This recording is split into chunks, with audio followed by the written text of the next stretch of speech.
Est-ce que parfois, quand il faisait une pause, il vous montrait ses œuvres, ou il vous en parlait, ou il vous expliquait ce qu'il faisait quand vous étiez encore petit? Jamais. Il n'aimait pas du tout parler de son travail. Il parlait pas de son travail? Non. Avec vous, il faisait autre chose? Ah, tout à fait. C'était plus de la famille. C'était de la détente. Vous, à quel moment vous avez compris que votre grand-père, c'était un génie, qu'il était mondialement connu, que c'était quelqu'un d'extrêmement important dans la peinture?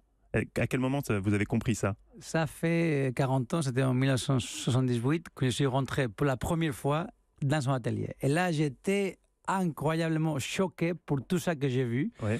C'était un monde de centaines et centaines de tableaux, de dessins, de sculptures.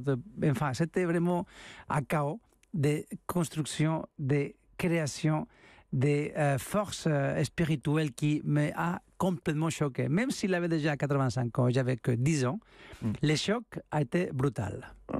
Il était comment, Juan Miró? Est-ce c'était quelqu'un il a été célèbre de son vivant? Est-ce que c'était quelqu'un qui cherchait la célébrité, ou il était juste dans lui, son but c'était juste de faire les plus beaux tableaux possibles? Il cherchait pas du tout la célébrité qui est arrivée presque par hasard en plus. Tout à fait le contraire. Il détestait la célébrité. Voilà, il voulait pas se mettre en avant. Non, il disait que être un homme très connu et le succès, c'était le début de l'échec. Ah bah, c'est pas gagné alors, parce que... voilà. Non, il voulait tout à fait échapper à le succès, c'était pas bon pour lui. Miró adorait Paris.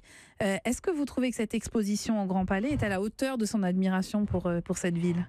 Ah oui, ouais. Écoutez, c'est une chose qui est importante dans la vie de Miró, c'est Paris. Paris a complètement fait que Miró soit vraiment devenu un génie du XXe siècle avec Picasso et avec Dali. Ça lui a donné l'inspiration? Total. Écoutez, c'était le mouvement du dadaïsme, du surréalisme.